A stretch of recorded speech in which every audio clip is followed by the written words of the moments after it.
Hello, everyone, and welcome to another Small Screen Star Wars. As always, I'm Julian Mush. I'm joined by Rachel Wilkinson.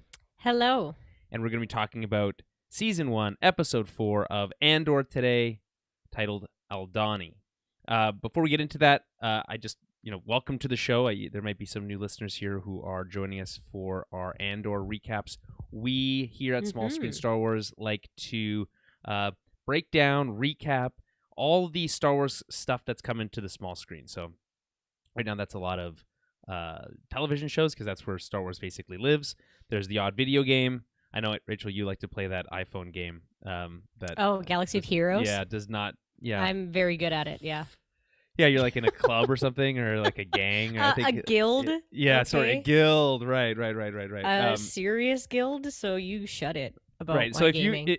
if you like Galaxy of Heroes and you want to take on a serious guild, then I would challenge you to reach out to Rachel. That's not how it works, but yeah, well, okay. I think that's how that works. Yeah, just email the show, towerbabblepodcast@gmail.com, and we'll make that work. I don't know how it works, but we'll make it work. Sure.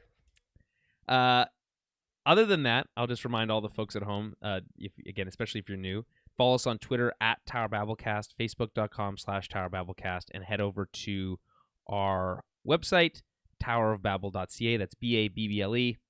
And that's where you can find everything we do, including our flagship show, the Tower Babble podcast, where we cover not just Star Wars, but all of genre, film, and television news. But Star Wars is closest to my heart, especially these days. Although I am really loving Lord of the Rings on Ooh, me Amazon too. Prime. Yeah, it's real good. Who's your favorite character? Who's my favorite character? In the show? Ooh. I think it's what's his name? The dwarf. I like him. Oh yeah, Dornan, is that his name? Durin. Yeah, Durin is very yeah. good. I like him and his wife. Enough with the quail sauce. Yeah. Give me the meat and give it to me raw. Love that line. That's so funny. Yeah. Anyway, we're not here to talk about Lord of the Rings. No, we're not. We're here to talk about Star Wars, Andor.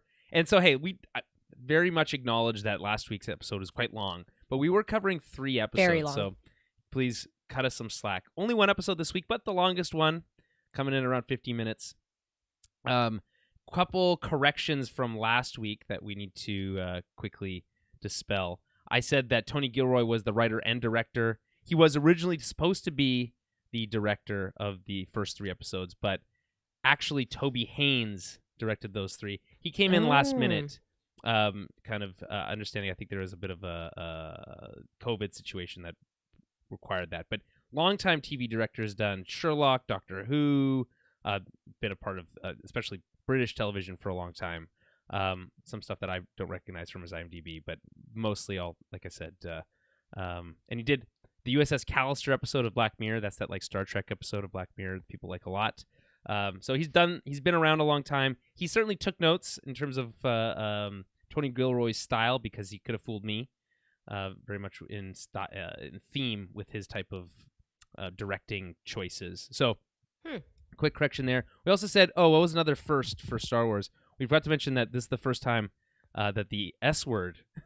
Oh yeah, I was gonna that S word. Okay, the S word. Julian. Yeah, shit. Yeah, shit. We can say shit on the podcast. Yeah, that's right. What 12? I wasn't sure. I wasn't like, how do you? I'm like, I just like you just say it. Like it's weird to just say it in that context, you know? I guess so. I didn't notice that. I guess but yeah, it makes sense. It just feels so normal. I just hear it all the time. I just presume. Yeah. I guess so, because they always use other words. I don't know. Dang Ferric. Yeah, exactly. Right. So, but yeah, I don't know. It's kind of whatever. Funny, I guess. It's in its own little way. But yeah, I did learn some interesting things about listening to other podcasts, reading other articles, et cetera, et cetera. Some of the stuff about the show, and we'll talk about it a little bit as we go, but some of the things about the show are very interesting, like the fact that Tony Gilroy originally was not involved, but Lucasfilm reached out to him and they're like, we keep running into we can't figure out how to make this show work. They've been trying to make this Andor show work ever since Rogue One came out, which is a while ago now. Right. And originally there was this idea that they were going to do 5 seasons of the show, and each one was going to cover 1 year of Andor's life that led into Rogue One.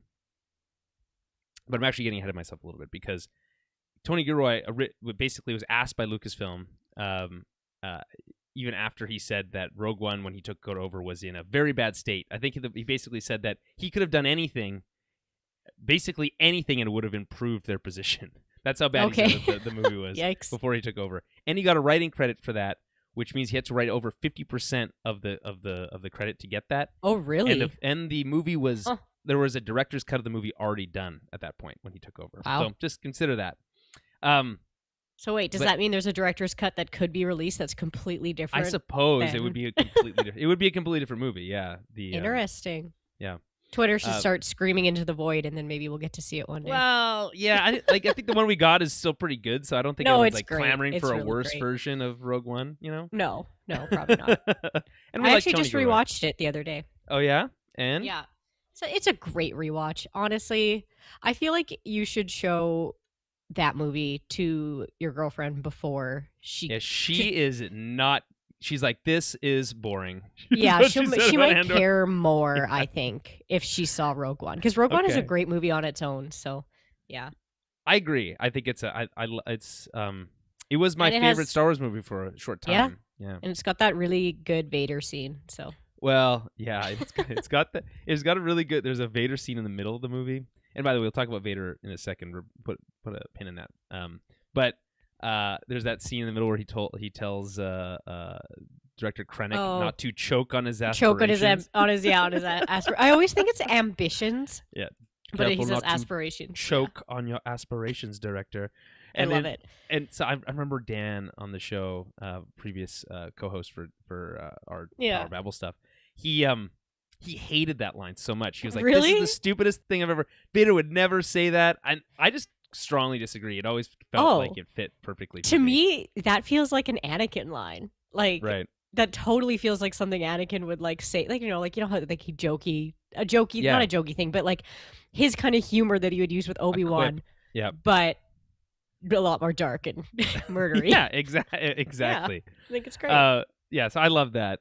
Anyway, Darth Vader's voice.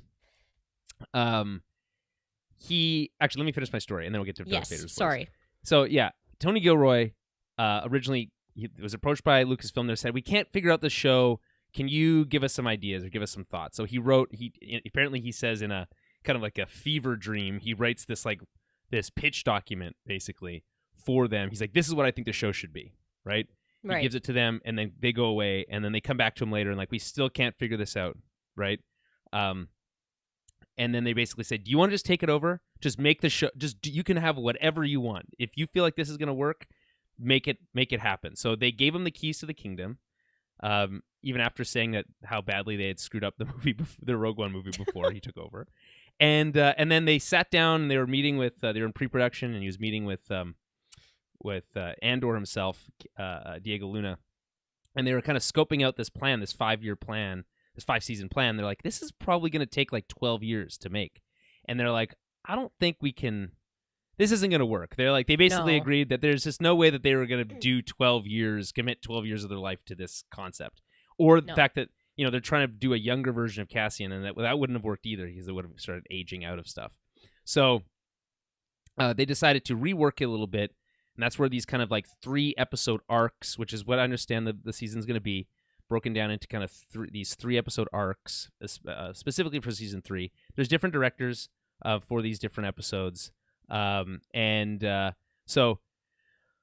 these different arcs, which actually is very reminiscent of the Clone Wars, where you would get these 3-episode arcs that were very distinct from one another. True. This will be more closely, I think, aligned. Obviously, we pick up episode 4; it picks up right after episode 3, but I can already tell that this has a very different feel. This was directed by Susanna White, so a different director this time.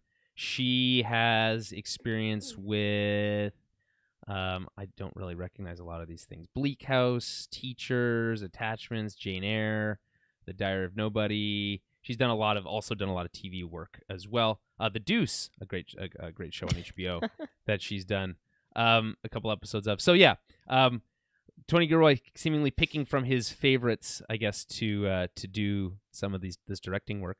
And that's all to say. That's how we get to where we are now, and this kind of this unified vision for what Andor is gonna, or what he wanted Andor to be. So it's actually quite interesting. I'm sure we'll get more kind of tidbits and information as the season goes on and as I remember them. Here's one, for instance, that bell that they were ringing on Ferrix, made of Beskar steel somehow. Oh, well, how does anybody know that? Apparently was in the audio description for the episode. Oh, okay. Tidbits come from the audio descriptions all the time. I don't know how that happens. Interesting. Huh. That's kind of cool. Yeah, and probably worth more than the town.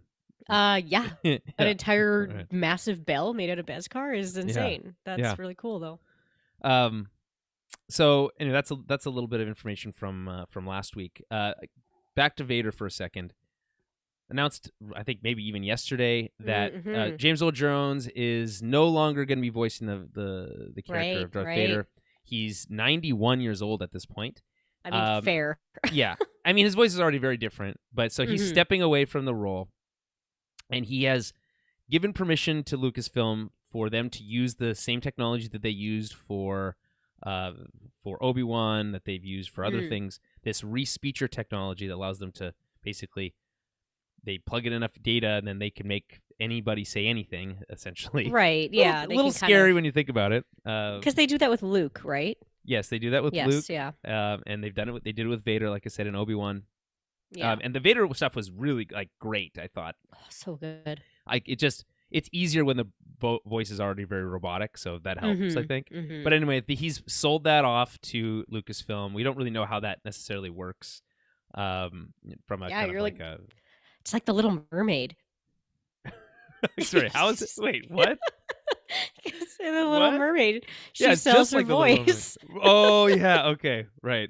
To be a person on land, so she gives her voice to Ursula. I think what's interesting about this is that, like, you sell your voice to Lucasfilm and you die, and like, how long do they get to own those rights? Does your family get to decide what happens to those? How much are they paying for that? Like, I would assume there is license contracts. I would guarantee there's contracts about that, and like, but it's they probably have to pay your family like residuals and everything like that. Like when you're, you know what I mean, after you. What happens when his and then I guess does like if James Earl Jones' family, like his family line ends somewhere, does that mean they have to stop? They get to stop paying? Like, how does that? This is just I'm saying it's all very like new uncharted ground for this type of. I mean, I would get that. I would assume that I guarantee that either at some point in the contract it just becomes like their own property. Like I would Disney's say property. that like no. If I was doing it, I'd be like, listen, this voice iconic can't be changed. What are you gonna do about it? You're gonna keep using this. If for whatever reason there's no one in my family who can benefit from this anymore, charity. That's where the money should go. Yeah, that's true. There's lawyers to make those contracts. That's true. Well, future lawyers from the future. Anyway, so I have mixed feelings on it. Obviously, from the kind of like larger implications of what this type of technology can do. Put that aside for a second. From a pure fan perspective, love knowing that Vader's voice will always be around. It's great to know that. Yeah, of course.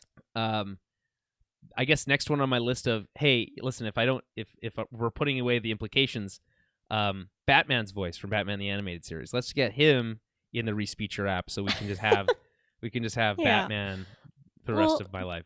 I don't think they used James Earl Jones in Rebels.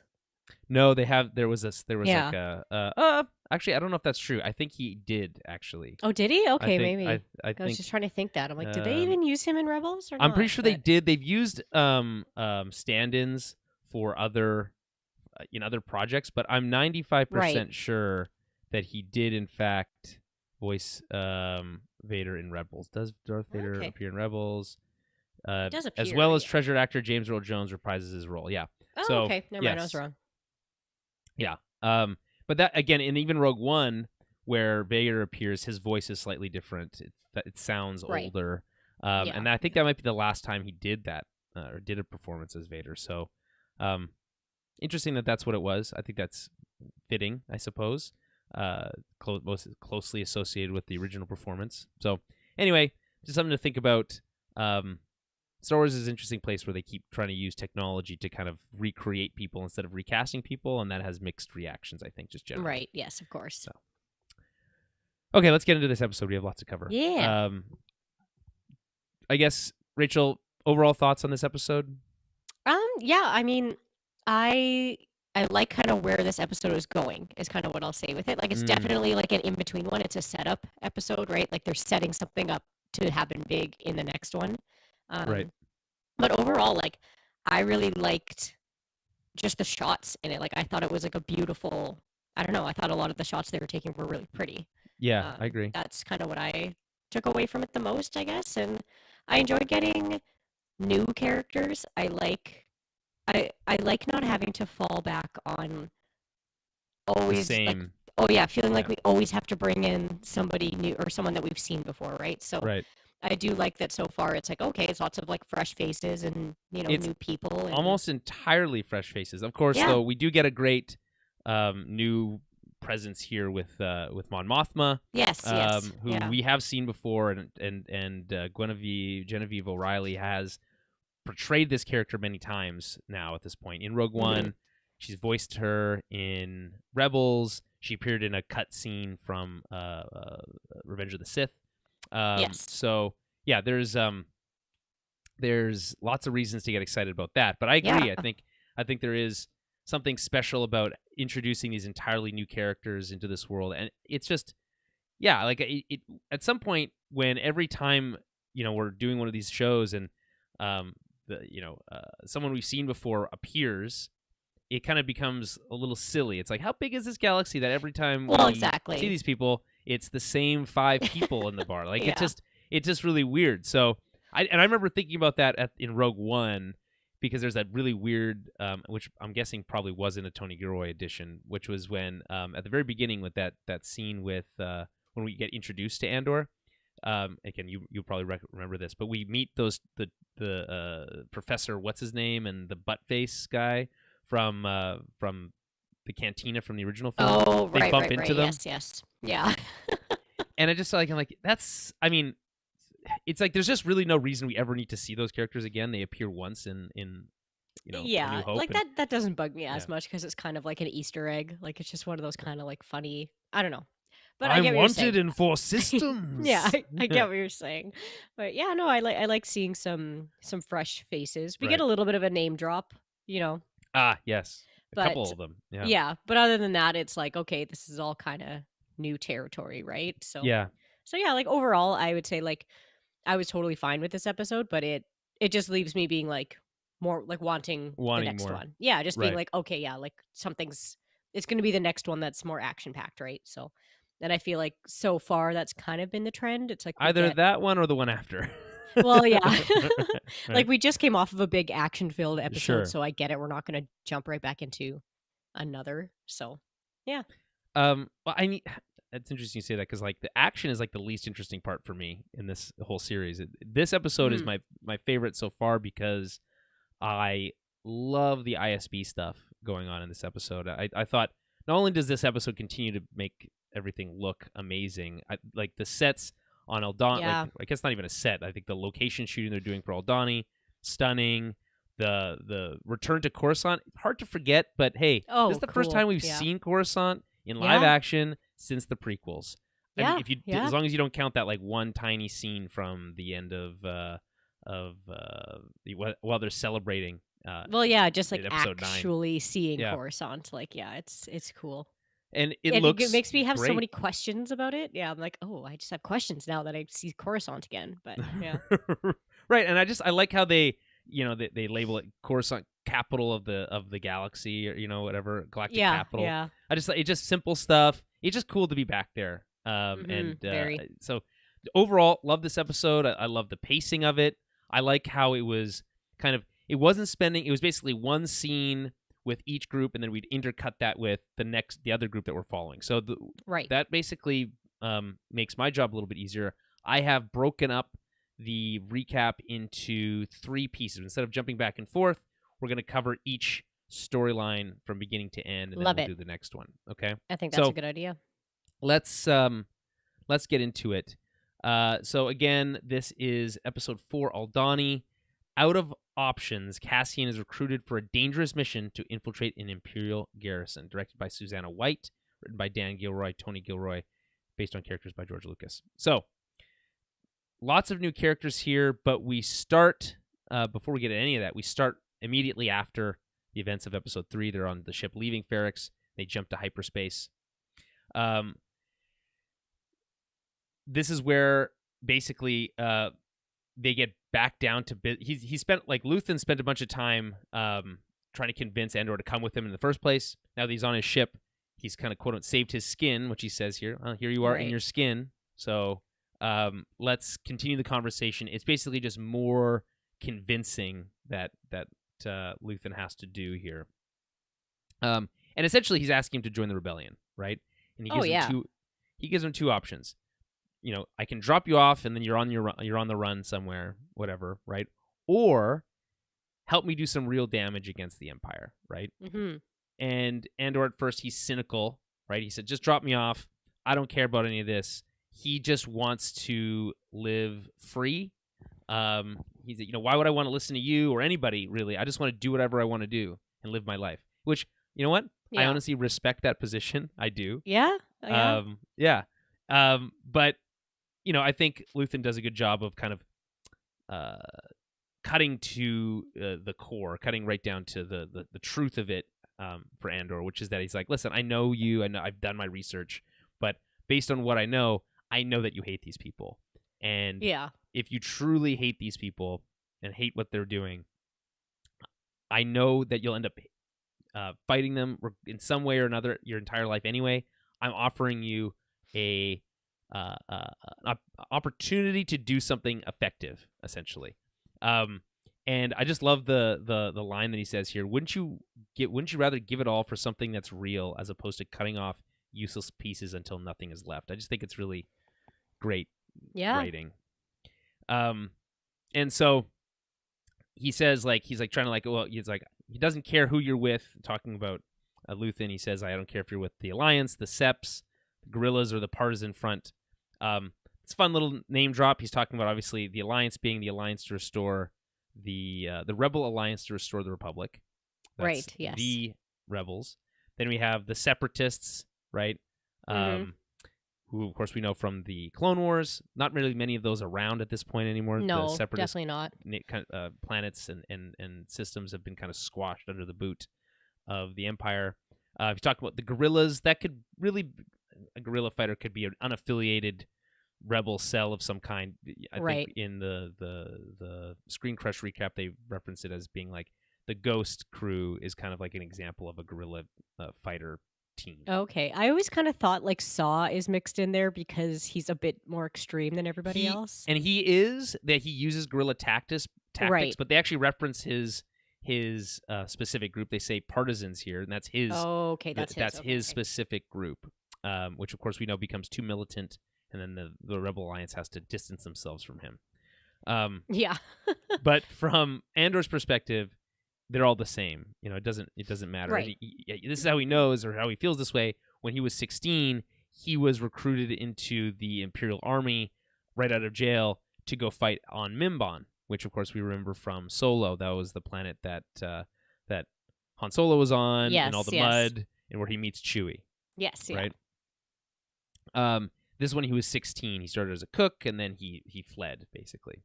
And then they reveal that, hey, turns out we were fighting ourselves the whole time, which was, I think, hinted at in that movie, but we never really found out for sure. Mm-hmm. And again, this concept of imperialism, where you pit the locals against each other for your own benefit, just kind of coming to light there. Thoughts on this kind of opening proposal? There's a little bit more left in terms of the nitty gritty details, but initial thoughts on how you felt like he communicated and connected with Andor here and kind of got him on his side. Yeah, I feel like it takes him a little bit, because Andor's, I don't want to say stubborn. That he's, he's kind of stubborn. I don't want to say selfish, but he's just kind of why? You know what I mean? It's he is a little selfish. I think. I mean, someone who borrows money and doesn't pay it back is that's the definition of selfish. He's definitely, I would put him kind of in that whole scoundrel kind of. 100%. That's kind of what he is. He's a little bit more.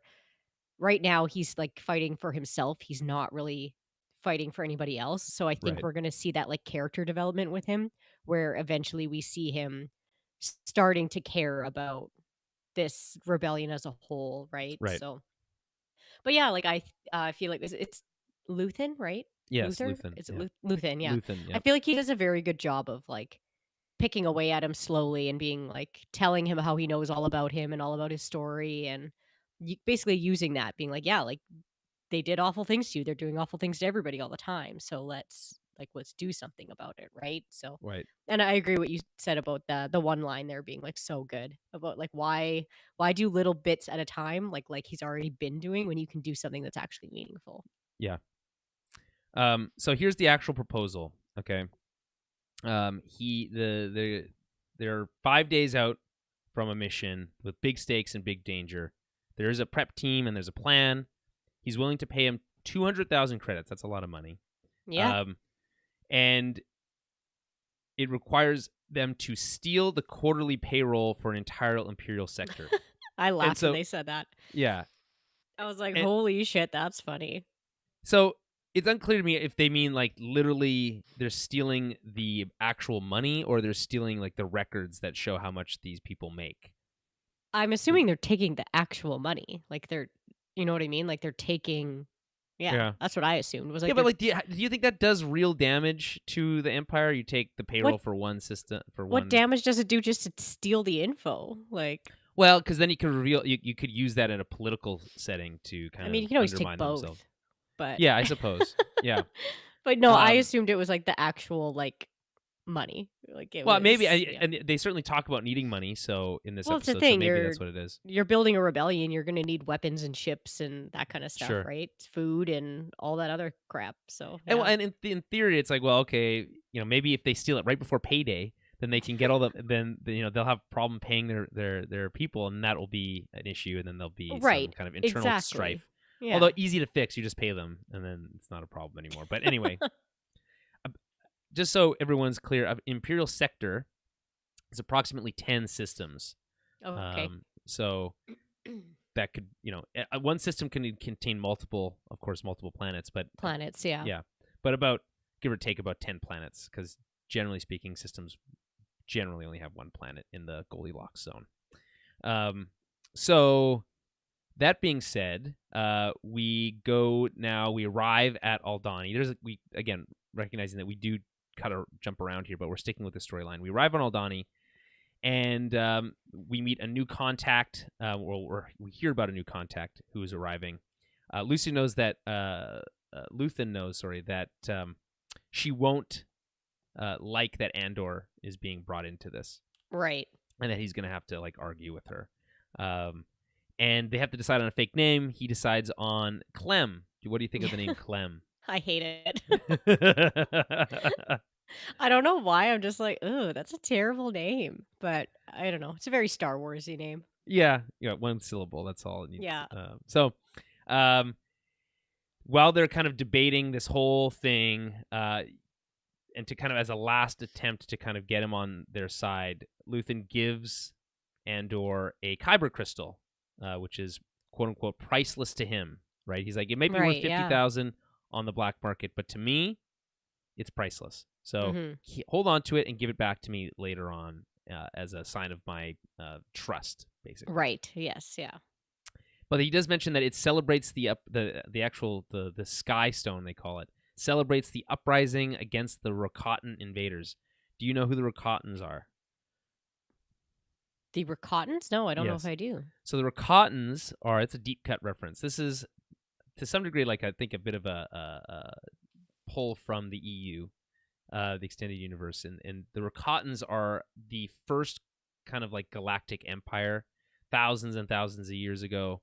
Or maybe hundreds of thousands of years ago. They come from the unknown regions, and they use the dark side of the Force. Their entire race is sensitive to the Force, and they use the dark side of the Force to conquer the galaxy, basically. Oh, and then they're overthrown by, I think, the Jedi, the earliest versions of the Jedi, and kind of like the general populace kind of overthrows them. So interesting. it's an interesting deep. I'm assuming this is like even like Old Republic. Or yes, like pre, it's all that. very much pre Old Republic. Yeah. I just thought that was an interesting uh, um, bit of trivia there. You don't hear the Rakatans reference very often, No, yeah, I especially wasn't in even live aware what that action. was. So yeah. Yeah. Okay, let's see here. What else we got? Where was I? They gives them a crystal. Oh, we got someone on Twitch listening. By the way, you can watch us stream this live. We stream it live every Thursday evening. Obviously, when Andor premieres on Wednesday, we record live on Thursday, and we post the show on Friday. So we have Huge on Twitter, on Twitch, watching us now. Sweet. And of course, you're all welcome to join the conversation. That's always how always, that works. Yeah. So he gets this crystal. Then we cut outside of the ship to Luthen meeting with Vel. So this is this lady who's the leader of this kind of rebel cell, and she kind of talks about how there's additional patrols by the Empire, which making it harder for her to move around. This is kind of one of a couple different references in this episode to how the Empire at this point is very strong and is kind of extending its reach and making it harder for these rebels to really to fight back, right? But it makes them more desperate at the same time. Meanwhile, Andor thinks about stealing the ship. There's a fun little like staring at the. I loved that. He makes like the slightest move, and then that little eyeball just like turns and looks at him. I thought it was so funny. But it reminds me, what's funny? That little eyeball reminds me of there's two references. I guess this is a second one to Solo, right? They mentioned Mimbomb, but they also in Solo, of course, the droid that eventually becomes like the AI for the Falcon, right? Right. And obviously she doesn't speak when she becomes a part of the Falcon, but this one does kind of talk. I just found that interesting, so that was kind of cool. Right, yeah. L2.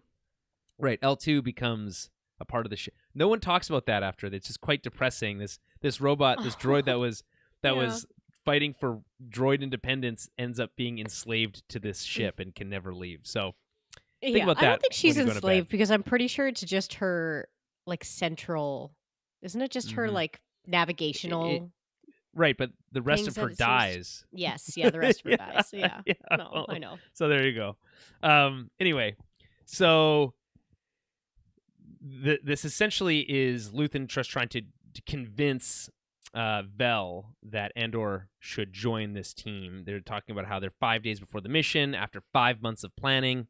It's kind of late in the process to bring him in. I just thought that was interesting. Like they could, from a story writing perspective, you could drop him in anywhere and you could make up anything. They're saying that they've been doing 5 months of work, which is a lot, but half a year, and then to shrink that all down to 5 days to bring someone in, it makes it much more understandable why everyone would be so pissed. Well, exactly. And you kind of need that bit of like conflict and animosity and like, it helps. Again, it helps with the story when you get them, when they finally do come around and they finally do accept him and all that, right? So I get why they do that, right? Why they put that really heavy time crunch on there. So yeah, that was, yeah.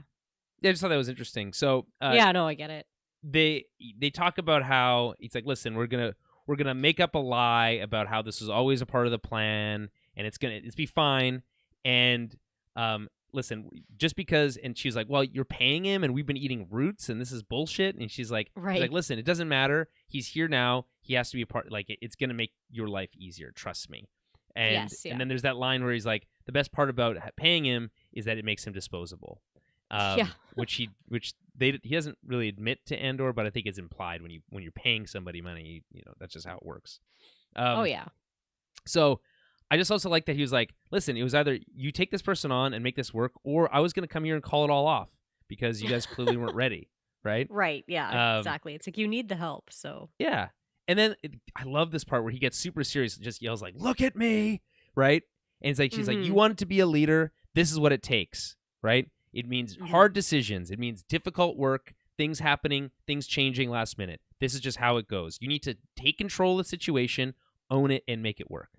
And I just thought that was a really kind of like very mature moment for the show. Yeah. Oh yeah. Yeah. But you just don't see that level of, or that type of emotion very often in Star Wars. I don't find that kind of honest type of openness, I think. Anyway, so Luthen leaves, and Andor and Clem, Yeah. Clem and Val are making their way back to camp, and they agree that they're not going to talk about Luthen. Why do I keep Luthen, saying yeah. it? Yeah, they're not going to talk about Luthen, and that anything they discuss, it's her idea. And I think this makes sense because even if they knew about him, which they may or may not, the rest of the crew, it's that for her to get them on board with him coming on the team, they need to know that they need to believe that it was her plan. Yeah, right? exactly. Yeah. So Yeah, you can't really have someone like kind of almost undermining your authority and just yes, dropping some dude off. So it totally makes sense where she's just like, yeah, we're not going to fucking talk about it. Like, this was my idea and I'll deal with it. Right. So, yeah. And I just thought that's interesting. They take the safe route, quote unquote, which takes about a day to get back. As they're making their way through, they hear some TIE fighters coming. They hide behind a rock, and then we see this awesome shot of two TIE fighters flying over a mountain. so cool. Where Yeah. I don't know where this is filmed, this location, this planet of Aldhani, but it's beautiful. I don't know if it's like Northern Ireland or like Finland or something. It's very striking. Yeah. It's the so, vistas. Yeah. so pretty looking. Yeah. I love that. Again, there's something to be said here about how these practical sets, these real world places, make things feel much more quote unquote real, right? And the Right. stakes Yeah. feel much stronger. I just think it works. It makes the show work a lot better. So the plan is to take on an Imperial garrison. Andor gets pissed because he's like, that's impossible. A couple times he does it. It'll never work. It's an impossible mission, suicide mission. Yeah. But anyway, they also learn as they get to like this little waterfall to refill their water bottles. They learn that there used to be 40,000 Aldhani across the Highlands, which is implied. I guess that's where they are. This kind of mountainous region, right? And then it only took they were there for generations, but it only took a decade for the Empire to drive them all off. And they did so by, and we've kind of seen like little examples of this in things like the Bad Batch, where we saw these characters, we saw the Empire come in and give people, exchange your cash for Imperial credits and get your chain code, all that kind of stuff, right? So they've set up factories, they've given people jobs and housing, and it's kind of brought all these people into this one area, which of course makes it easier for them to control. Right, exactly. Right. And they do mention that there are still a few people left in this part of the planet, right? They're talking about how there's shepherds, mystics, and dead enders. Interesting that the mystics part is interesting because it makes me think of something like an old Ben, an old Jedi maybe hiding out, right? Yeah. I was like witches? Like, what do you mean? It's like that intrigued me the most. There's witches too. We also have witches. Yeah. It's funny that witches are a possibility. It's just very funny. Yeah. So they're making their way, to their camp, and they're avoiding this Enterprise zone. They talk about how Aldhani is unique because it's close to nothing yet very far from everything. The perfect hub for distribution, right? Right. So it's close to everything but far from nothing. I might have had that backward, but the idea basically it's a great spot to kind of stage. I think I love she said it. She's like, it's a great place to perfect hub for distribution if you're trying to take over the galaxy. Yeah. Which I think is a fun, obviously, the reference to the fact that they are in fact trying to take over the galaxy. Oh, absolutely, yeah. Okay, so they make it to camp. I guess I'll pause here. Rachel, any other thoughts on anything that's happened so far? No, not really. Honestly, like I did enjoy her character. Like I like seeing these kind of like rough and gruff kind of female characters, and it's not just the same kind of cookie cutter stories as always. So yeah, that is nice. It's just nice. I liked, I kind of liked everything about her character's introduction, right? So well, this is what I was saying about the show before, which is that all these characters, and again, the performances are just still very, very high level, very, very good performances in my opinion, and all these characters feel like real people, and they don't feel like cardboard cutouts of references to characters and things we've seen before in Star Wars. It No, feels exactly. honest to a real world and a real situation, and how you would honestly react to those things. Yeah. She very And much gives me like female Viking vibes. Like it's probably just because of her hair and everything else, but yeah, that's just kind of the vibe I got from her I as like those like shield maidens that were like super badass female she warriors. may very well be from let me just find out. I think she might actually be. She's from Game of Thrones. Oh, She is she? played. Okay, maybe She that's played why it. Well, too. she played the waif on Game of Thrones, so that's not really. That's probably Yeah. not what you're thinking of. No. I just wanted to see if she wasn't on Vikings. Oh, maybe. She Yeah. certainly has the look of someone who would have been on that show, but no. Okay, No, that's yeah. fine. So I played brilliantly by Faye Marseille. A great name. That is a great name. So they arrive at the camp, and we meet a couple new people. It is we don't know their names yet, but it turns out it's Skein and Nemec. When we learn later, Skeen, by the way, played by a guy from a show that I absolutely loved from this year, being The Bear. I don't know if you've seen that show about. I have not, a but I've chef heard good things. in Chicago. Absolutely great. Where can I'm trying to find the actor's name here. I'll find it later. But just thought his performance here was great as well. It's nice to see him here because he's also a really solid actor. And one of them is sleeping, which I like to see that. So Nemec, he's kind of like, I think I heard someone reference him as kind of like the mouse character from The Matrix. Kind of like too nice to be a part of something like this. Yeah. Kind of like the screw up or like the follower, right? Like he just Right. wants to be part of it so bad, but yeah. And so he falls asleep, and then he does the old little, hey, everyone's dead. If this is a real setting, you would have been totally, everyone would have been screwed. So I hope, think about that, right? But I actually really like how that plays out, because he's like, listen, sleeping on the job, maybe, not a big deal right now, because Vel's, not a ruthless murderer. But if you were working for someone else, like Saw Gerrera, he references, right? Yeah. They would hang you up on a post just for funsies, right? So, yeah. Any thoughts on this? I guess any of these new folks, the Skeen. We also meet Terramin and Cinta. I just think they do a really good job of kind of giving you just enough about all these characters to kind of get like a feel for them right away. So, I liked that. Is it Nemec there? Like he's kind of like immediately just accepts Andor. Like he's just like, okay, he's like, I like his vibe. like he's kind of like the very innocent one, and everybody else is a little like skeptic. And but I think they do a good job of kind of introducing all these new characters and giving us a vibe on how their personalities work with this group. Right. So, and what their jobs are. So, yeah, that's fair enough.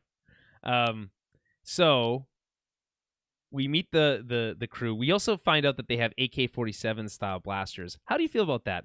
I'm a little on the fence about it. It just feels it in theory seems like a cool idea, but I think in practice just doesn't look Star Warsy enough for my taste. I you know what? I'm not like enough. I don't know enough about guns, so I didn't actually pick that up. I was just like, oh yeah, blasters the way they are. But I guess you're right. That does seem like a little bit kind of off for the world, and a little weird that this rebel cell has such like, I don't know, I would assume powerful weapons. But well, it's just like, the thing is about the AK-47, which is a Russian built weapon in the real world, is that they were often, like, the Russian government had no qualms in selling these things to the highest bidder, right? Anyone could get their hands on them, which meant that the AK-47 became known as this kind of the first of all, well-made, very versatile weapon, but also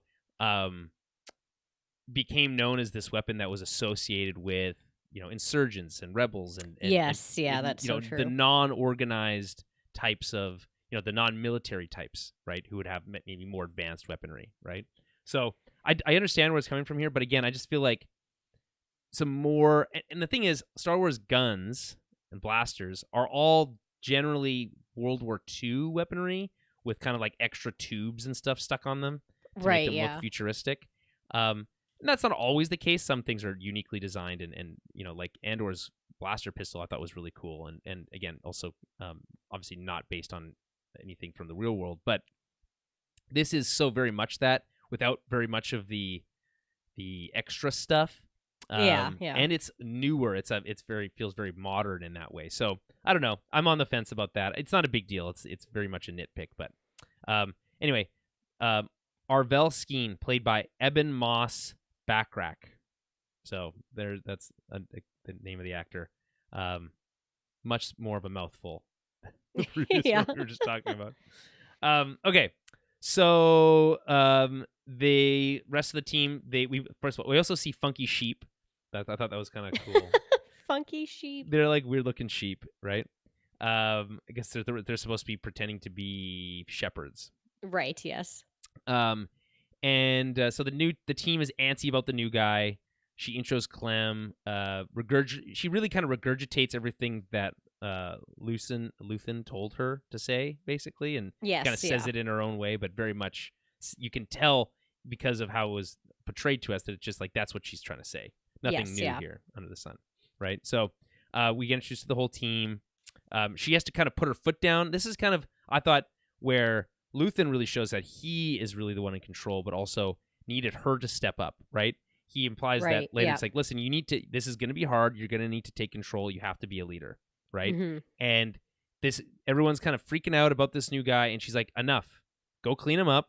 We're gonna go do your job, and we're gonna make this work, right? And people listen. So she really has to like put her foot down, and because they're a lot of them are like giving her pushback on this, like arguing it and fighting it, and she really has to like set everything straight and kind of not rule with an iron fist, but you know what I mean, like just kind of really lay down the law, being like, we're not talking about this anymore, like it's done. This is what's happening, deal with it, kind of thing. So So Cinta cleans up Andor's blaster burn. Meanwhile, Vel has to continue to defend Andor kind of in private here to the rest of the team. They mostly agree that they need the help, but they don't like how it kind of happened. Right? Yeah. And as you mentioned, Nemec seems to be the one who's most willing to kind of accept him. And I think that helps ease it for the rest of them a little bit. Yeah, he's very sweet. I hope it's not one of those things like... Oh, he's for sure going to die. I know. I was like, that's 100%. What I was going to say. I'm like, he's going to be one of those ones where it's like they're going to kill him off because he's this sweetheart, nice guy. And guess what? Sweetheart, nice guys don't make it in the Rebel Alliance. Yeah. Right? Yeah, exactly. It's just you're going into a military mission. Being a sweetheart, nice guy is not going to help you. But maybe we're wrong. Also, I think they mentioned that in that Screen Crush recap. They also mentioned, hey, this is a tradition. This is like being set up as a classic heist mission, which means there's always some sort of turncoat. Like, who is it going to be? I mean, my guess, the easy vote is on Skeen, right? He seems a bit sketchy, but we'll see. We'll see. Yeah. If you had to guess who's going to be the turncoat, who do you think it would be? I would agree with you. Yeah, on it being Skeen. Yeah, I mean, the rest of them seem like they're kind of falling in line a little bit better, but yeah.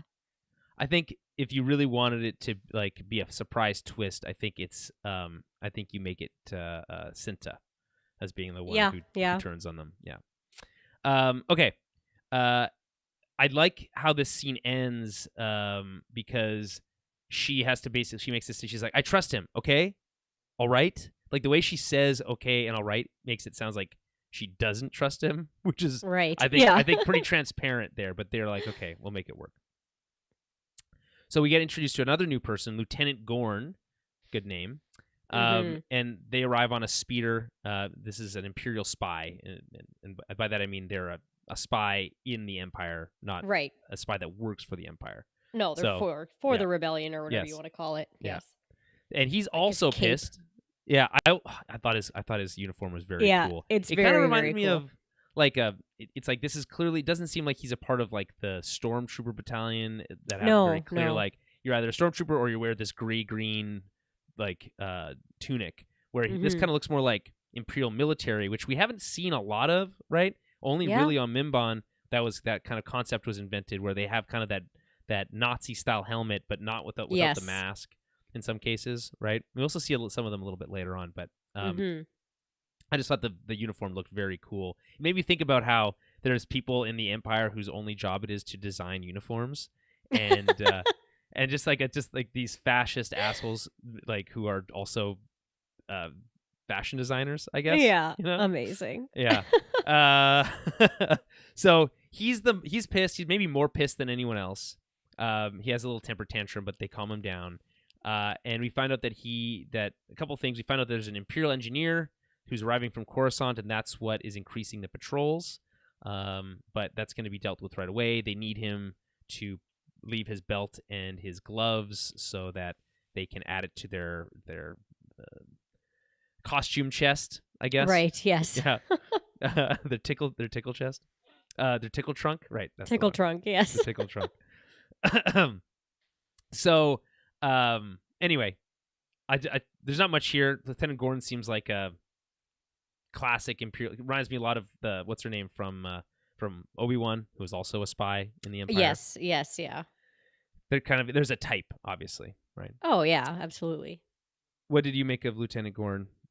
I liked him. I liked his whole entrance, and like I said, I liked his the costuming and everything was great for him. Like it's cool. You're like, okay, like it starts to fill in the story a little bit more about like how they're gonna do this. So they have a man on the inside, and the complexities of these kind of rebel units and rebel cells and how they work things, right? Well, it's also interesting because it shows that, and we'll see this a little bit later because there's the final shot of the episode with staring at Andor, and it's kind of like him saying, "What have I got myself into?" It's what it seems like. Yes, yeah. He's thinking, but it's like it's just this much more. He's been kind of doing these one-off little jobs where it's kind of just him, and he can just he got away with it, and congrats, yada yada, and maybe some minor organized stuff, but this is a whole level of complexity for him, right?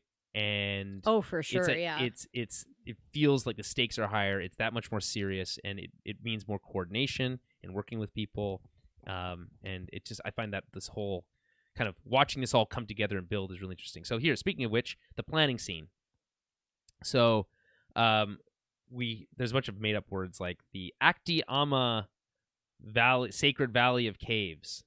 And turns out 13 years ago, the Empire found it and recognized that these caves had really, were valuable for storage.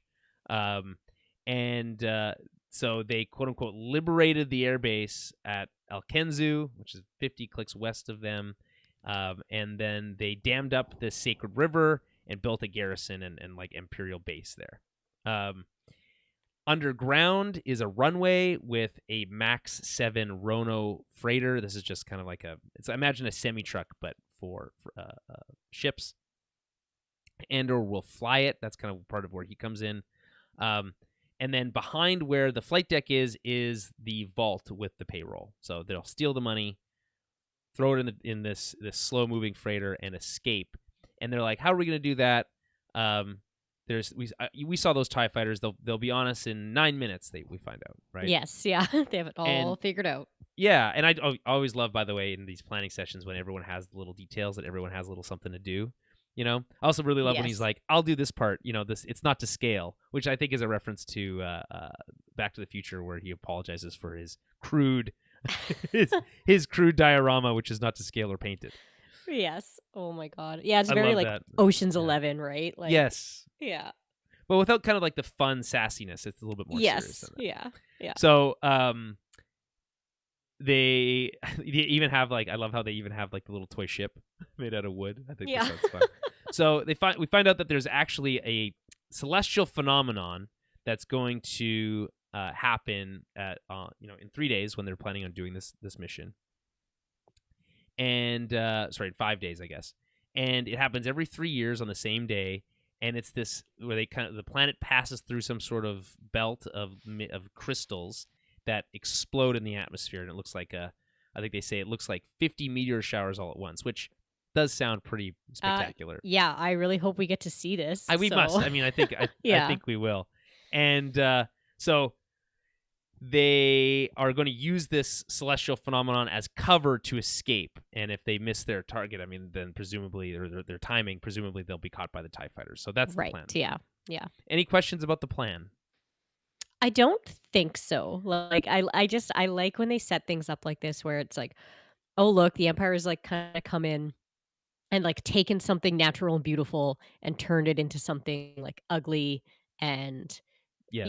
just bummer, sad, like, the Mhm. sacred river and all that. So I Oh yeah, really there's like also when they like there's also a No, temple it's on the sacred river. yes. Yeah. That looks like it could be like an old Jedi temple, which is interesting. Oh, okay. Like Yeah, based on their maybe. diorama, it's hard to say. I mean, maybe. Yeah. But I mean, the show's not necessarily interested in No. the No. Jedi or the Force or anything, or these people.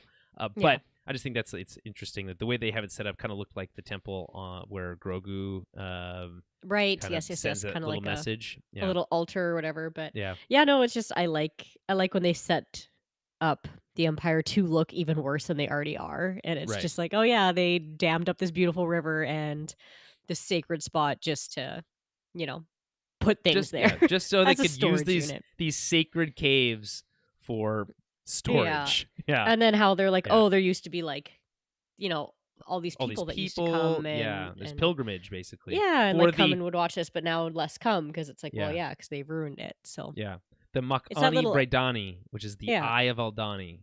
Cool yes, little it's that little thing, extra yeah. kind of like fuck you to the Empire when they're Yes. like, we're gonna come in, we're gonna steal your stuff, and ruin all Yeah. the stuff you like. Yeah. yeah, exactly. Yeah. So So then they ask him, "Are you all the way in?" Which is always are you in? Are you out? Right? yes. Classic line. He's like, "Yeah, let's do it."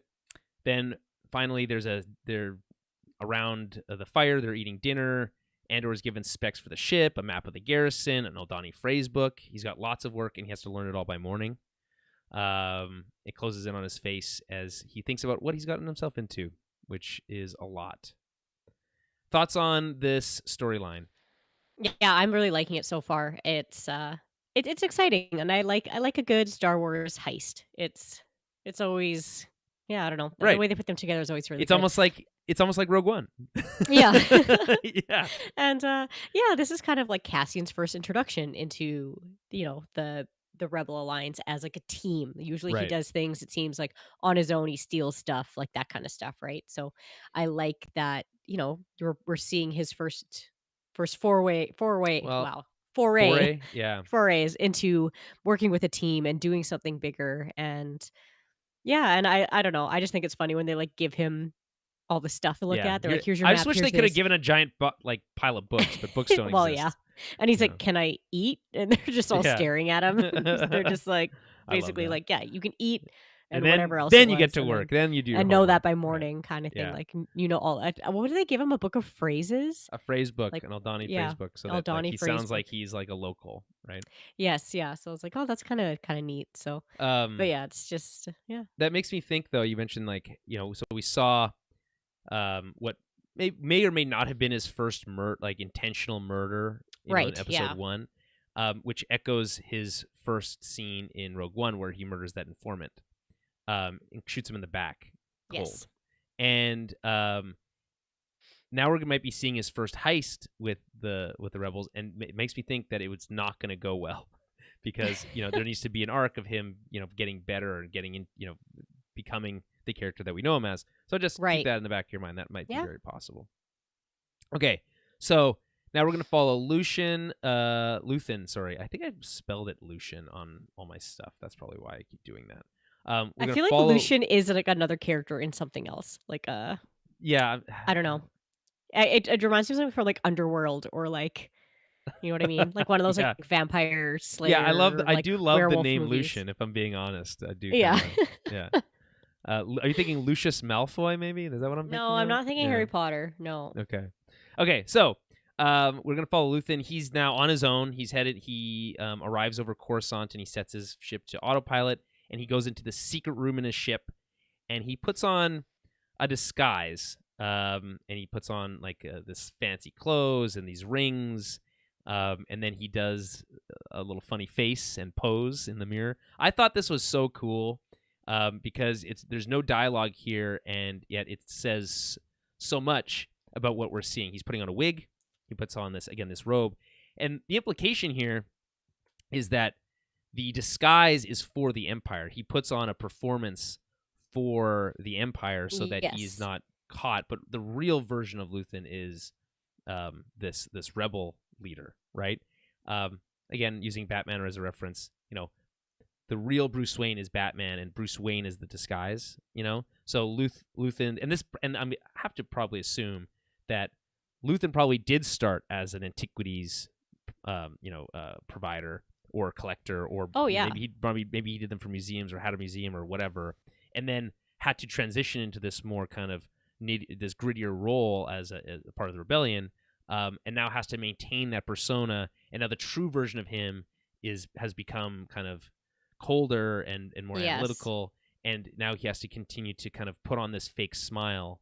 And by the way, I just love, obviously Stellan Skarsgård, amazing actor. So good. His performances in this show are just so entertaining to watch. Yeah. The way he selects the words, and some of it's the writing, but I think a lot of it, not a lot of it necessarily, but a portion of it for sure, is Stellan Skarsgård himself. The way he says, "A treasure for a true aficionado," is it's like syrup on the lips. It's like it's so good. I love it. So, what did you make of this? Him putting on his disguise and everything. Oh, I love it. At first, when he the whole he's going to this compartment and all this stuff's coming down, I was like, oh shit, are we gonna see he's a bad guy, right? Well, not a bad guy. I was thinking are we gonna see somebody who's again a double agent? Maybe he's something within the Empire or whatever.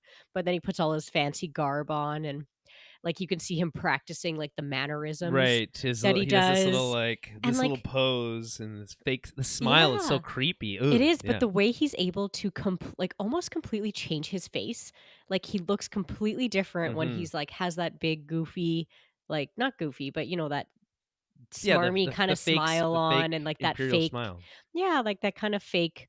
I want to say upper class kind of persona to him, and it's he looks like a completely different person almost when he flip-flops between these two personalities almost. So I thought he just did such an amazing job of conveying that he has to play these two completely different characters basically. Right. Yeah, I thought A+ acting. Yeah. So Mon Mothma arrives at his shop, I guess. And we get this really awesome intro to her as her speeder arrives, and we see it in reflection on this window, and we see kind of the Coruscant skyline in reflection. I just thought it was in this gold reflection. The look of Coruscant itself feels a little bit more stark, feels a little bit more industrial than I think.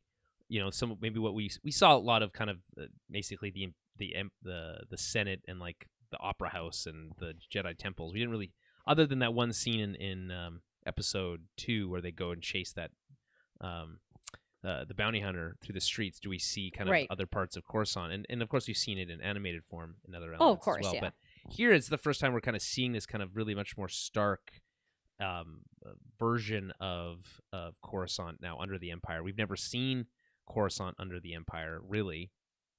And I just think it's an interesting look. And of course, we get introduced to Coruscant for the first time with the ISB intro, but we haven't got to that part yet. So anyway, we'll stick to this for now. Love her cool blue speeder, this navy blue, royal blue speeder. I just thought it was so cool. Yeah. And she's got a new driver. I like how immediately we kind of are, again, just provided without context kind of what's going on, right? Yes. We have Luthen's assistant saying, Senator Mothma's here, new driver. He's asking, is he Chandrillan? They're like, probably. The reference here, by the way, Chandrilla being the planet and system that Mon Mothma's from, that she represents in the Senate, also becomes the first home of the New Republic when it's reformed following the end of the Empire. So, when she becomes, obviously, of course, makes the new sense. chancellor. Yeah. So immediately he has to put her on, or they have to put on this show, and both of them. And by the way, knowing that he is putting on a show means that we infer that she's putting on a show because we know who Mon Mothma is, right? Yes. And I guess if you were meeting her for the first time here, you might be able to you might be wondering how this is all playing out, but by the time they get to the back room, you understand what's going on. Yeah, exactly. And just the pomp and circumstance, the way oh, you tease me, like the way he says that, like it's so funny. He's Yeah. I think the other part is like, being surrounded by these ancient artifacts really makes you, forget about your daily problems or whatever he says. Yeah. In like in about 14,000 more syllables than I said it in. But I just thought it was loved this kind of like faux performance that they're putting on here for basically just for the driver, right? Yeah, honestly, yeah. Because they don't and know it's who just he like is. I love the immediate switch too. Like the second they get into that back room, like he kind of makes his voice a little bit louder when he's talking about that artifact or whatever, and then it's like their faces just immediately change, which is really cool too. Again, I love the acting. I think it's so cool that they can convey, like I said, almost these two separate people. Yeah, it's a completely different tone. I mean, what we're seeing here is just completely new, in my opinion, for what we've seen in Star Wars. You've just never seen anything like this, and I think there's some out there that feel like, oh, this doesn't feel like Star Wars to me, but it does to me because we're dealing with the Star Wars stuff. We're on Coruscant, we're talking about the ISB, etc. It doesn't feel tonally like Mando does, but that's because all the other Star Wars shows have felt the same, and this is the first one that feels different, and that is refreshing to me, at least. Yeah, I would agree. Anyway, this is my favorite, one of two favorite scenes I have from this episode. This is certainly either 1 or 1A. So Mon Mothma is there to get a gift for her husband for his Day of Days, another Chandrillan, ceremony or whatever. And he's like, if I remember, he's interested in military artifacts. So he shows her a Utapawan monk cudgel. Which, of course, we remember Utapau from Revenge of the Sith. This is where Obi-Wan kills Grievous. Yes. And where he is when Order 66 happens. Of course, a planet full of caves, so there's a little bit of connection there to the caves on this new planet. And then they go to a back room, and this is where things get serious. There is other Easter eggs here. I'll just mention them quickly. A couple of what those things might be. They talk about, or so they don't mention it specifically, but there is a couple things in the background. There's Mandalorian armor in the background. There's a reference to Starkiller, which is of course a character from the cool the Force Unleashed games. If you look closely, I'm reading from a Den of Geek article here. If you look closely in Luthen's artifact shop, you'll spot a set of armor that looks a lot like the Dark Lord's Starkiller armor worn by Galen Merrick in the alternate dark side ending of the video game The Force Unleashed. It's a little homage for a fan favorite Legends character who has yet to make his jump to the Disney canon, but perhaps that's coming? ?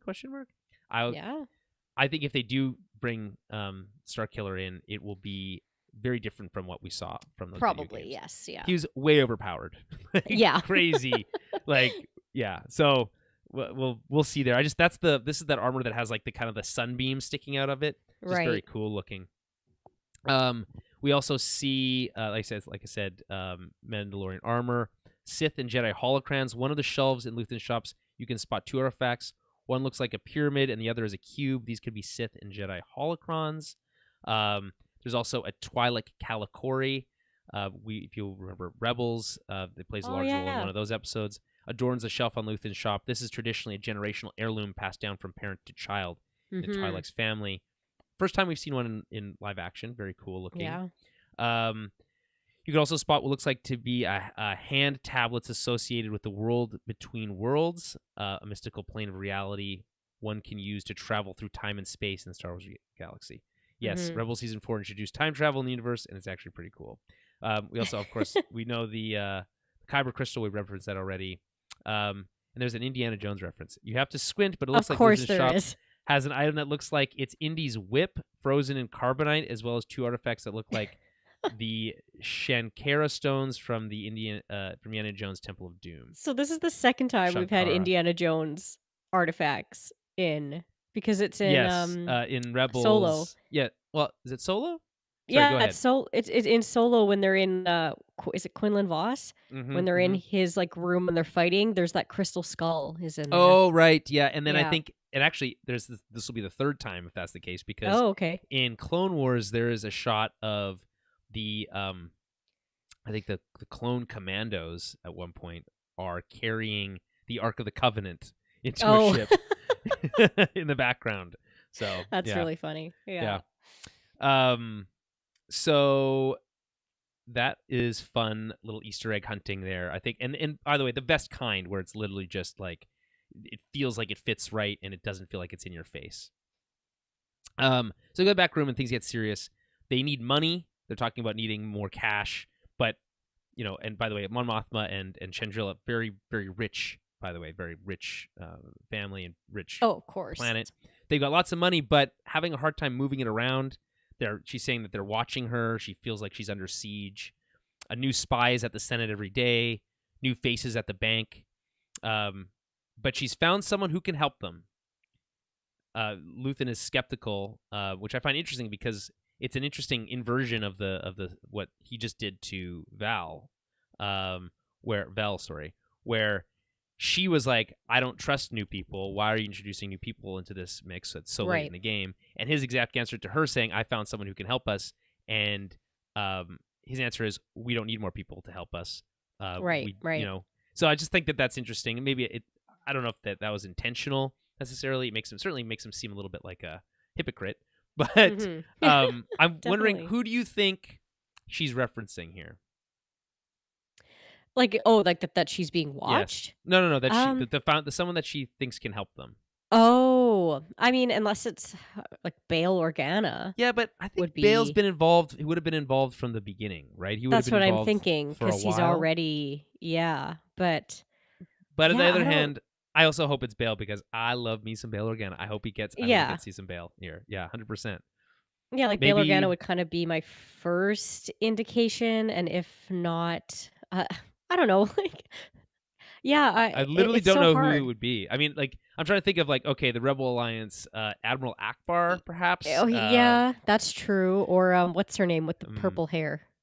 The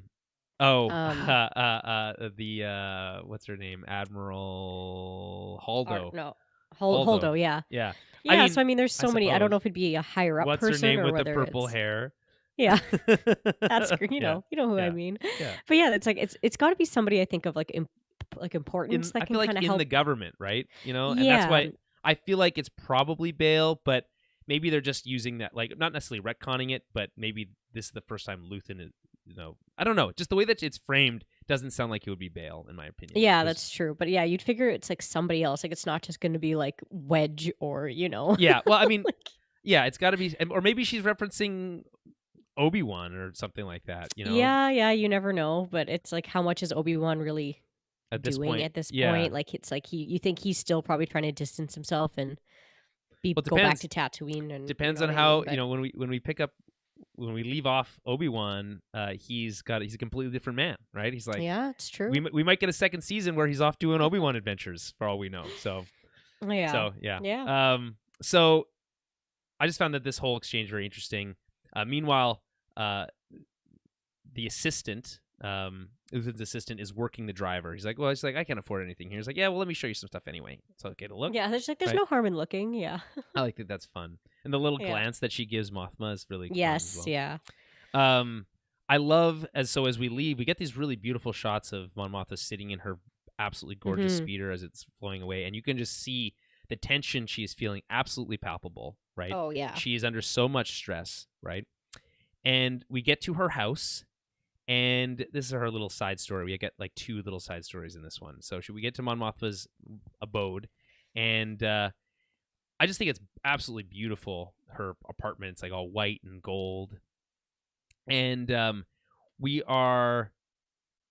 she's surprised to see that there's a dinner party in planning, right? Right, yes. And she's so stressed out that she's even mean to her assistants. That's how you know that she's stressed, because she wouldn't normally be like that.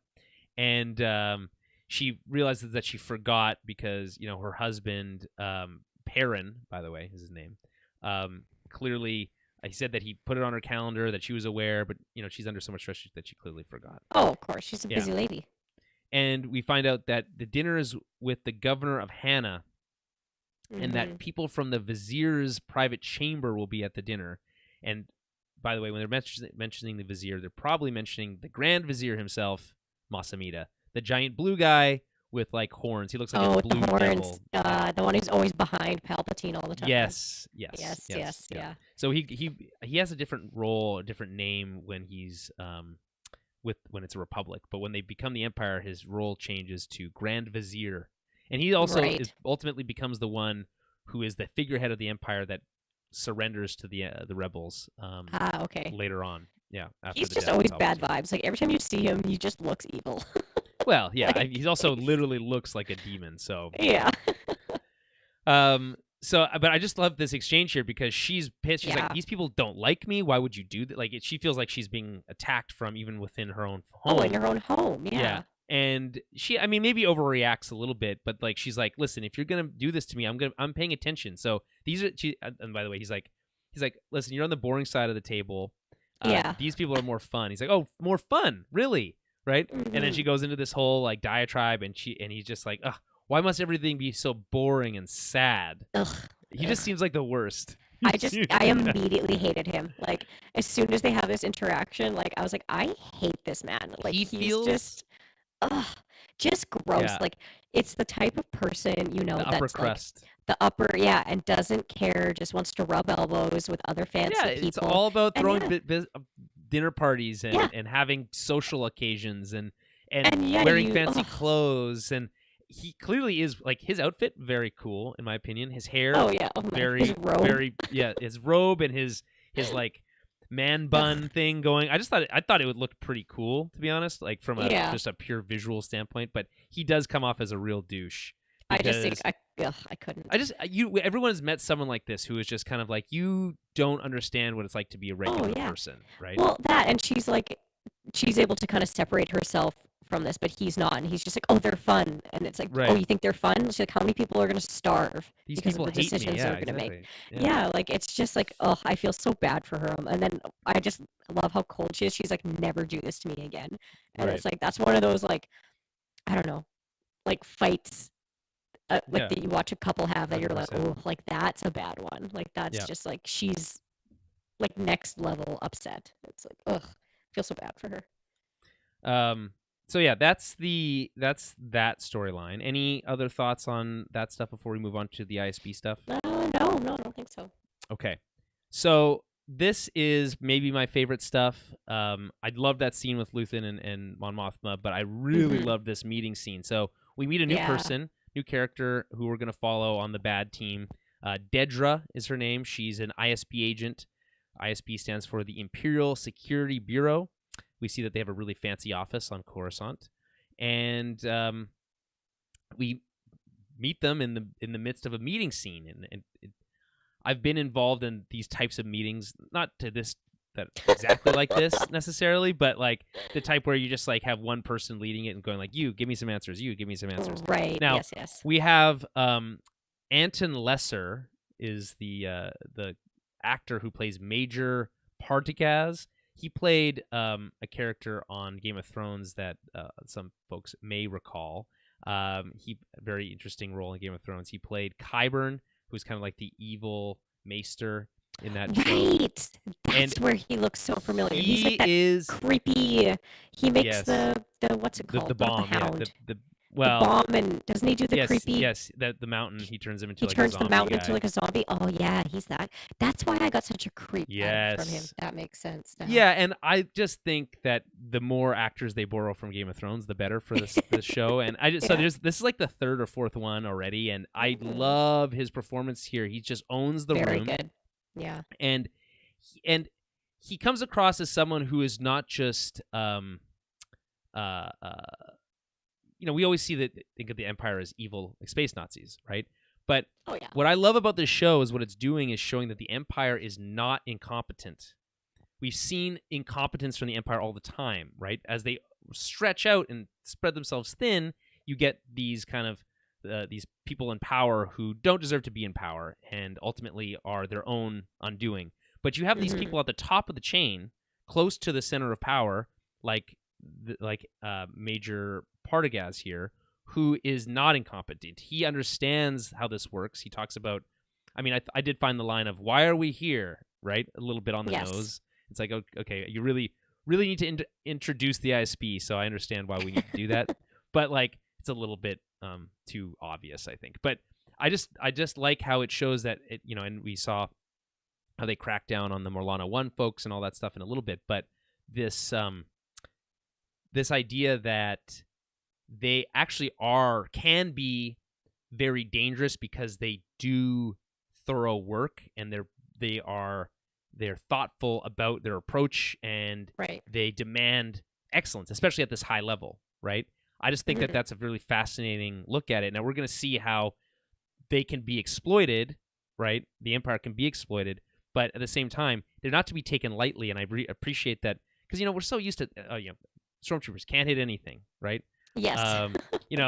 All this and these bumbling fools, Piet, you fool, right? Like all this kind of stuff that are so kind of comical. I'm sometimes played for laughs about how the Empire's so ineffectual, but this is like the complete opposite of that, where it's just kind of like, sure, it's bureaucracy, and that is kind of its biggest weakness, but it is chillingly cold and factual and to the point, and efficient. I was just gonna say how cold like the room feels and like everything Stark about whites. it feels. Yes. So, and also I love their uniforms. I think they're super cool looking. So we get this meeting scene, and it's essentially just them doing a round table of kind of the latest. Give me the Monday morning stand up, where everyone reports on what they're doing and what's up, what's happening. And I just love how he's kind of so aware of everything that's happening that he's able to kind of steer the conversation. If something's happening over here, he can link it to something else and move it around. And I just think it's really cool.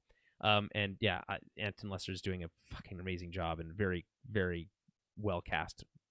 So they're talking about a couple of things. We found out that here's a couple tidbits. Detention estimates are expected to increase across the Ryloth sector, right? So of course we know Ryloth from lots of things at this point. We've been on the planet for Rebels. We've been there for Clone Wars, and we've been there for Bad Batch. Yes, yeah. And although we've never seen it in live action, and I just think I find it the idea that detention estimates are expected to increase, which is this idea that their prisoner numbers are expected to go up in Ryloth. We know that Ryloth obviously has been in turmoil for like 100 years at this point, basically. And they're just constantly being exploited and arrested and all this kind of stuff. And it reminds me of the real world, and it makes me think of private prisons in the U.S. where they have they have quotas that they need to meet for prisoner numbers. And I just it's just so sick to even think of it. It's just disgusting. So gross, yeah. So hits close to home, right? They ask for additional resources to find anti-imperial activity. I love how, again, just really it's telling a lot without saying a lot, where, Major Partagas basically says, I want specifics. I expect them by the end of the day, And then we find out that Arvala 6, which I don't know if I'm familiar with. I'll search it while we're doing this, but is resuming mining after quelling essentially what seems like a conflict, probably a little let's see. I don't know what you'd call it, but okay, here we go. I got Arvala 6 was a remote desert planet with a barren rocky surface. And this is reading from Wikipedia. Breathable atmosphere. During the New Republic era, it was home to the Ugnaught Queel. Oh, that's where Queel's from. He's from Arvala 6, who lived on a moisture farm with his blurg. Sometime after Queel moved to the world, a group of Nikto mercenaries built an encampment. Yada yada yada. That's its hunt for. This is all just stuff from Mando. So not really anything we don't really know much about this mining stuff, but it sounds like it was probably some sort of revolt, right? Something similar to what we saw probably on Ryloth when we saw that that kind of stuff. So I found that interesting. They mentioned storage. What are the storage issues for the displaced? Again, using this kind of weasel word language, which is this idea of like, how are you handling the people who are being like evicted from their homes, essentially, or being arrested? And then this guy totally gets sewered though, because he's like, oh, I'm waiting for a report, and he's like, ugh, I don't have time for this. I'm reassigning it. Yeah. And he just looks around like, are you kidding? Like, he's like, are you serious? Like, what the fuck? And then we have they mentioned the Abrian sector, where they are requesting additional protection requests for increased construction shipments to Scarif, which of course we know Scarif for being where the plans for the Death Star are. What this is really, I like this because really what it's doing is setting up this idea that those things, these materials are being sent off for the construction of the Death Star itself. Right, yes. The Abrian sector was a sector of the Outer Rim Territories region of the galaxy located at the confluences of several hyperspace routes. It contained the Rishi system, where the battle took place during the Clone Wars on the moon of the planet Rishi, as well as the planet Scarif, which was on the site of the battle between the Alliance to Restore the Republic and the Galactic Empire. This sector was also home to several Agra worlds, including Abrion Major, Guybard, Teos, and Yukio. I don't know what they often name planets after random people. So during the Clone Wars, Abrion Major was represented by Usu Rotsino in the Galactic Senate, who led the sector in defense from the Galactic Republic. In the Senate, Separatist Senate, Rotsino represented the entire sector. So they did become a separatist planet at one point, or system. So there's a little bit of tidbit for you. And then they do this thing where, what do we do here? We're here to further security objectives, yada, yada, yada. And then really, I think this second part is very cool, where he says, security is an illusion. If you want security, call the Navy, right? Yeah. But what we are healthcare providers, which I think is a very interesting turn of phrase. We identify sickness so that they can cure the disease. And the longer that the sickness breeds, the harder it is to cure. And obviously what they're talking about is, when they talk about sickness or germs, they're talking about dissent. Yes, and rebellion. And and rebellion. Yeah. Yes. I thought that was cool. Yeah, I like the way that they because that's such a, space Nazi way of looking at something. Sure. It's like, oh, they're a disease, they're a sickness. Like, it's like, you have to eradicate these people before they infect others, like all that kind of stuff, right? So, yeah, I liked it. It's a good, creepy way for the Empire. Very creepy analogy. Yeah, it's like, ugh, yeah. And then they discuss the incident on Ferrix, of course. Yes. And then, so that leads us to Morlana 1, where we meet up with Blevin, who we found out his name is Blevin later. I hate the name Blevin. Lame name.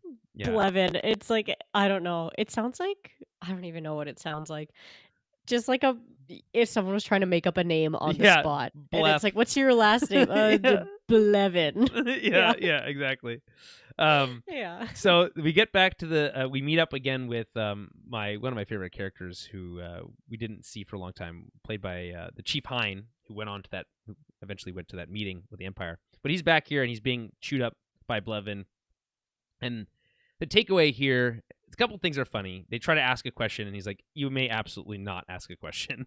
Yes, he raises his hand. He's like, seriously? Like, no.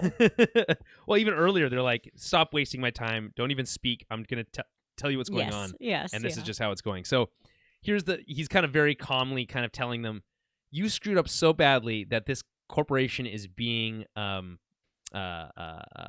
privatized, basically. It's being taken over by the well, it's not the opposite of privatized. It's being I don't know, can't remember the term for that is, but basically it's being taken over by the government. And the Empire you kind of see this quick shot of like these Imperial soldiers like collecting files and throwing his stuff in the ground on the garbage and whatever.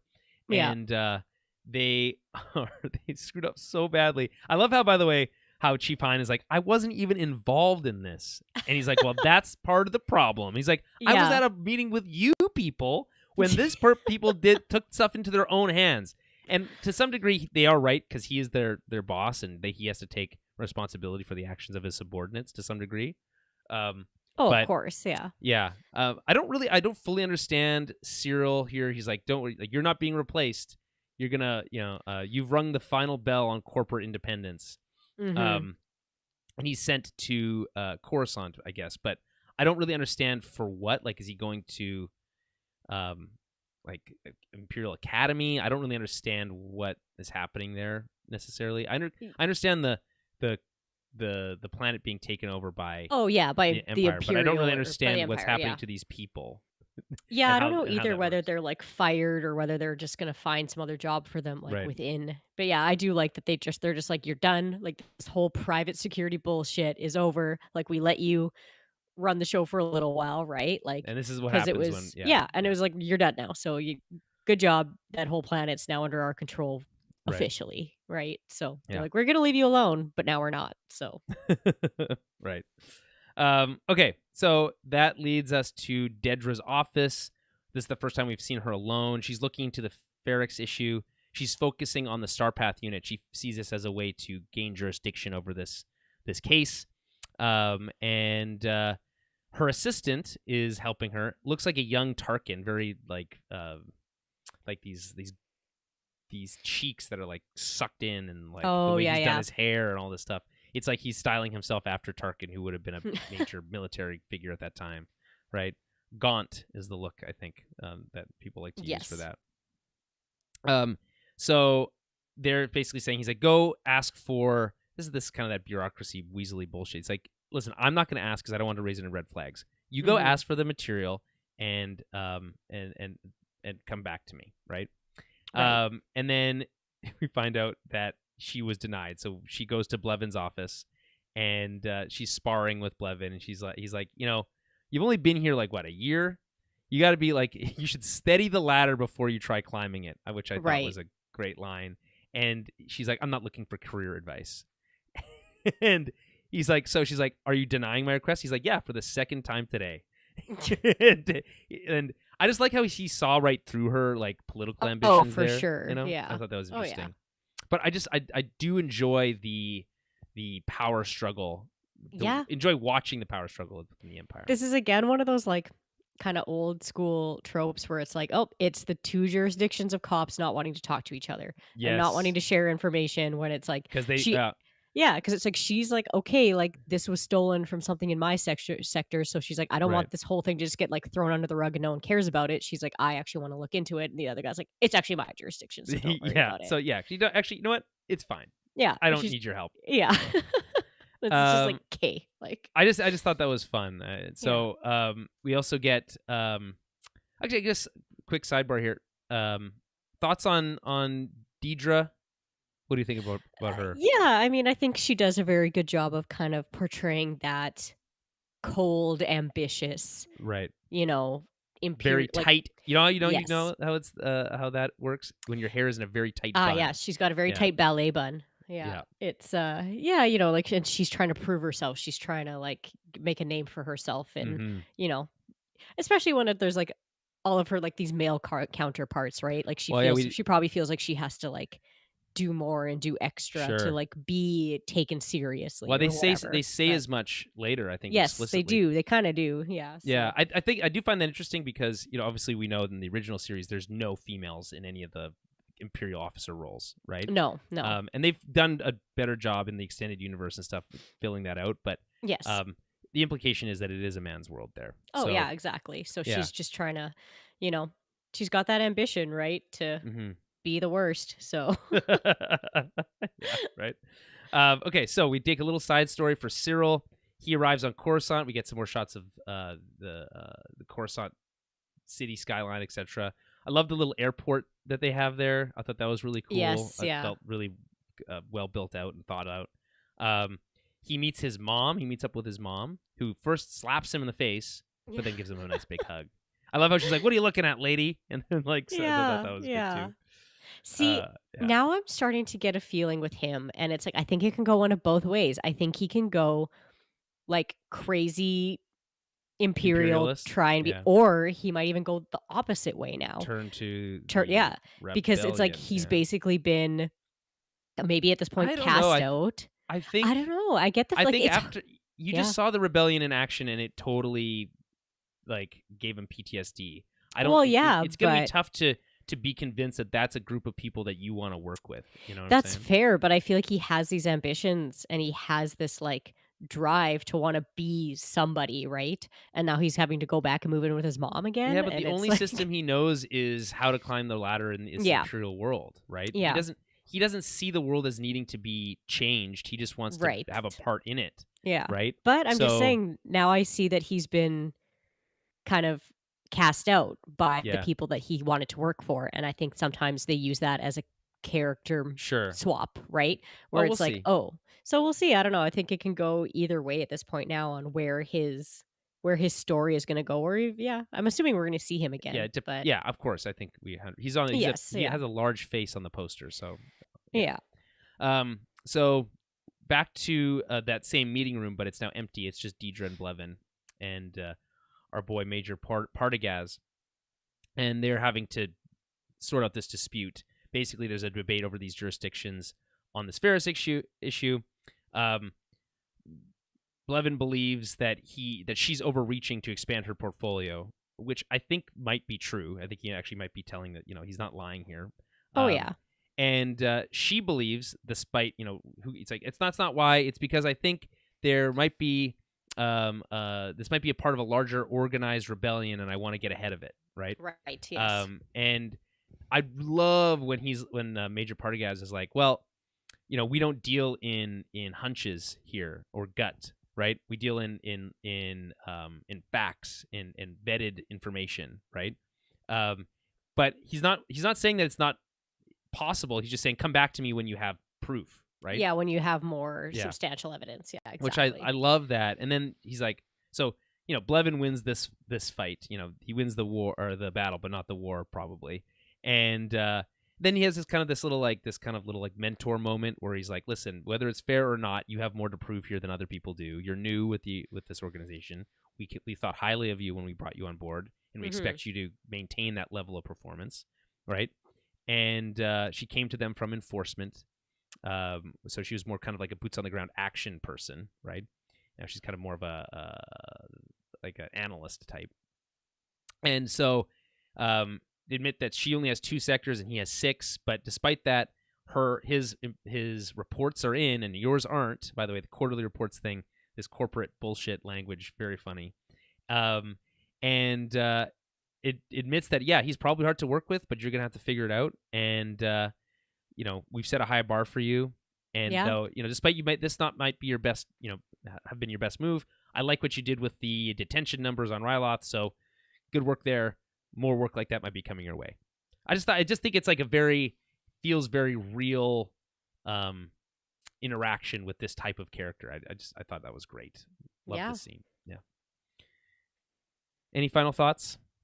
No, I mean, I just kind of, as an episode on a whole, I like that we're getting, more storylines, more characters. Like it's kind of branching off now. So it's, we've got the Andor storyline, but then we've got kind of these other things going on too. So I like how complex that the story's getting now. So yeah, I'm just excited to kind of see more and to just keep going and to kind of see where these, not final, but where these next episodes are going to take us. And yeah, these missions and everybody's conquests, right? So well, yeah, I'm excited to see more of this political intrigue. Like how are the rebellion operating in the behind the scenes? How does the Imperial Senate work? What is that? Because we, when we pick up with the Imperial Senate in New Hope, he says that the Emperor has finally dissolved the Imperial Senate. The last remnants of the old Republic are gone. Right. Right. Yeah. And I think that's I love. It's just a really cool idea at that time. But I want to see how that all plays together. You just talk about spies.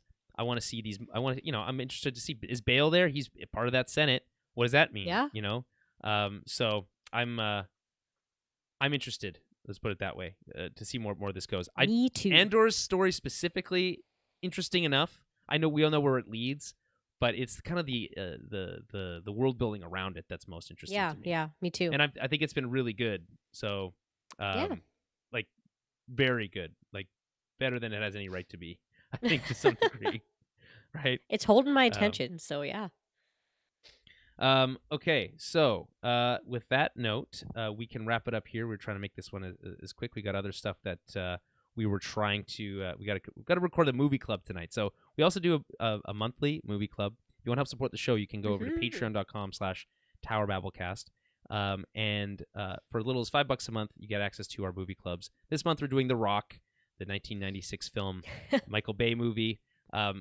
Very fun movie. We'll talk about that in just a second. But as I mentioned before, it helps support the show. So again, patreon.com/TowerBabbleCast for all that and everything we do. Remember to follow us on Twitter @TowerBabbleCast, Facebook.com/TowerBabbleCast, and head over to our website, towerbabble.ca, to find absolutely all the content you could possibly be looking for. Until next week, may the Force be with you. We'll talk to you then.